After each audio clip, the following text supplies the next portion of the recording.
സുഭാഷിതം digital ചാനലിലേക്ക് എല്ലാവർക്കും സ്വാഗതം. ഈ ചാനൽ കാണുക, സബ്സ്ക്രൈബ് ചെയ്യുക, ആവശ്യമായ എല്ലാ സഹായവും നൽകുക, ഞങ്ങൾക്ക് ലൈക്ക് ചെയ്യുക, കമൻറ്റ് ചെയ്യുക, ഷെയർ ചെയ്യുക.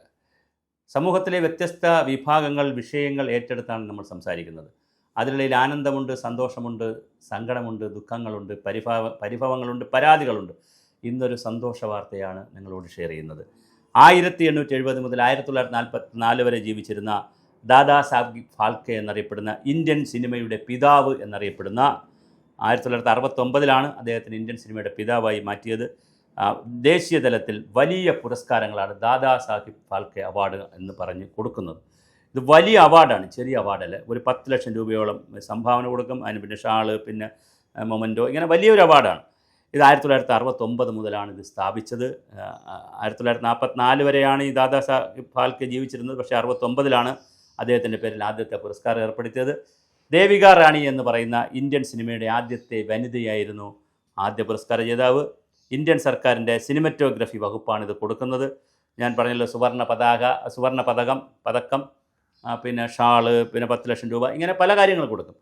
ഇന്ത്യയിൽ 87 രാജ് കപൂറിനും ലതാ മങ്കേഷ്കറിനും ദിലീപ് കുമാറിനും, അതുപോലെ തന്നെ നമ്മുടെ റെക്കോർഡുകൾ അനുസരിച്ച് ബാലചന്ദ്ര മേനോനും അശോക് കുമാറിനും വിനോദ് ഖന്നയ്ക്കും അത് മരണാനന്തരമായിട്ടാണ് കൊടുത്തത്. അമിതാഭ് ബച്ചനും രജനീകാന്തിനും ആശാ പരേഖ്, വൈജയന്തിമാല, അങ്ങനെ വളരെ വലിയ ആളുകൾക്ക് ആണിത് കൊടുത്തിരിക്കുന്നത്.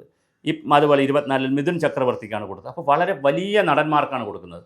അപ്പോൾ ഇത് കേരളത്തിലിപ്പോൾ നമ്മുടെ പ്രിയപ്പെട്ട എല്ലാവരുടെയും പ്രിയപ്പെട്ട ലാലേട്ടന് കൊടുത്തിരിക്കുന്നു എന്നുള്ളത് നമുക്ക് അഭിമാനിക്കാവുന്നൊരു കാര്യമാണ്. മലയാളികളെ സംബന്ധിച്ചിടത്തോളം 2 പ്രമുഖ താരങ്ങൾ, ഇപ്പോൾ ഗായകരെ എടുത്തു കഴിഞ്ഞാൽ യേശുദാസ് വിശ്വപ്രശസ്തനാണ്, ചിത്ര വിശ്വപ്രശസ്തയാണ്, ജയചന്ദ്രൻ, ഇങ്ങനെ ഒരു നിര തന്നെയുണ്ട്.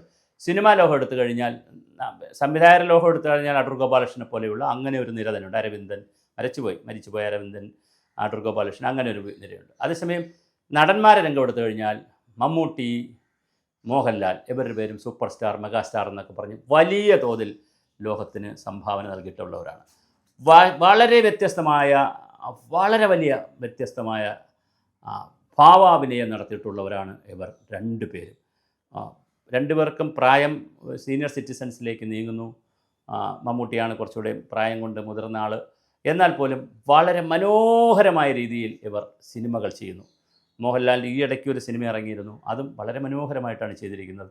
അപ്പോൾ മോഹൻലാലിനെ സംബന്ധിച്ചിടത്തോളം വളരെ മനോഹരമായ സിനിമകൾ, വ്യത്യസ്തമായ സിനിമകൾ ചെയ്യുന്ന ആളാണ്. അപ്പോൾ അദ്ദേഹം അങ്ങനെ ചെയ്ത ആ കലാകാരന് ദാദാ സാഹിബ് ഫാൽക്കെ അവാർഡ് കിട്ടിയതിൽ അമിതാഭ് ബച്ചൻ ആണ് ഏറ്റവും കൂടുതൽ കൃത്യമായൊരു കമൻറ്റ് പറഞ്ഞിരിക്കുന്നത്. അമിതാഭ് ബച്ചൻ എന്ന് പറയുന്നത് ഇന്ത്യ അറിയുന്ന, ലോകമറിയുന്ന വലിയ കലാകാരനാണ്. ആ പേര് തന്നെ, ബച്ചൻ എന്ന് പറയുന്ന പേര് കേട്ടാൽ വലിയ കലാകാരനാണ്. അപ്പോൾ അമിതാഭ് ബച്ചൻ പറഞ്ഞിരിക്കുന്നത് ഞാൻ മോഹൻലാലിൻ്റെ ആരാധകനാണെന്നാണ്. അപ്പോൾ അതൊക്കെ ഒരു ദാദാ സാഹിബ് ഫാൽക്കെ അവാർഡിനേക്കാൾ വലിയൊരു അംഗീകാരമാണ്. ഒരു വലിയ നടൻ മറ്റൊരു വലിയ നടനെക്കുറിച്ച്, കാരണം ഇതൊക്കെ ഈഗോയുടെയും കോംപ്ലക്സിൻ്റെയും ഒക്കെ ഏരിയയാണ്. പക്ഷെ അങ്ങനെ പറയുമ്പോൾ അത് വലിയൊരു മാനമുണ്ടാകുന്നു. എന്തായാലും ലാലേട്ടൻ അങ്ങനെ ഒരു അവാർഡ് കിട്ടി.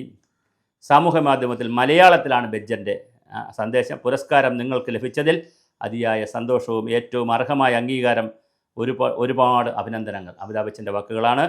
നിങ്ങളുടെ വലിയ ആരാധകനാണ് ഞാൻ. അവിടെയാണ് വിഷയം. ചില വികാരങ്ങൾ പ്രകടിപ്പിക്കുന്നതിൽ ലാളിത്യം ശ്രദ്ധേയമാണ്. നിങ്ങളുടെ അജയ്യമായ കഴിവുകൾ കൊണ്ട് ഞങ്ങളെയെല്ലാം ആദരിക്കുന്നത് തുടരട്ടെ, ഞങ്ങൾക്ക് ഒരു പാഠമായി തുടരട്ടെ. അതിനെ അതിരറ്റ ആദരവോടെയും അഭിമാനത്തോടെയും കൂടി ഞാൻ എപ്പോഴും ഈ ഒരു സമർപ്പിത ആരാധകനായി തുടരുന്നു. നമസ്കാരം എന്നായിരുന്നു ബച്ചൻ്റെ ഫേസ്ബുക്ക് പോസ്റ്റ്. അതുപോലെ തന്നെ നിരവധി ആളുകൾ സോഷ്യൽ മീഡിയ, പത്രങ്ങളെല്ലാം ലാലേട്ടന്, സ്വന്തം ലാലേട്ടൻ എന്നൊക്കെ പറഞ്ഞ് വലിയ അംഗീകാരം കൊടുത്തു. നരേന്ദ്രമോദി പ്രധാനമന്ത്രി അദ്ദേഹത്തെ അഭിനന്ദിച്ചു, രാഹുൽ ഗാന്ധി അഭിനന്ദിച്ചു, മുഖ്യമന്ത്രി അഭിനന്ദിച്ചു, എല്ലാവരും മോഹൻലാലിനെ അഭിനന്ദിച്ചു. അദ്ദേഹം അപ്പോഴും വളരെ വിനയാന്വിതനായി ഈ അവാർഡ് ഏറ്റുവാങ്ങുന്നതിനെക്കുറിച്ചുള്ളൊക്കെ ചർച്ചകൾ പറഞ്ഞു.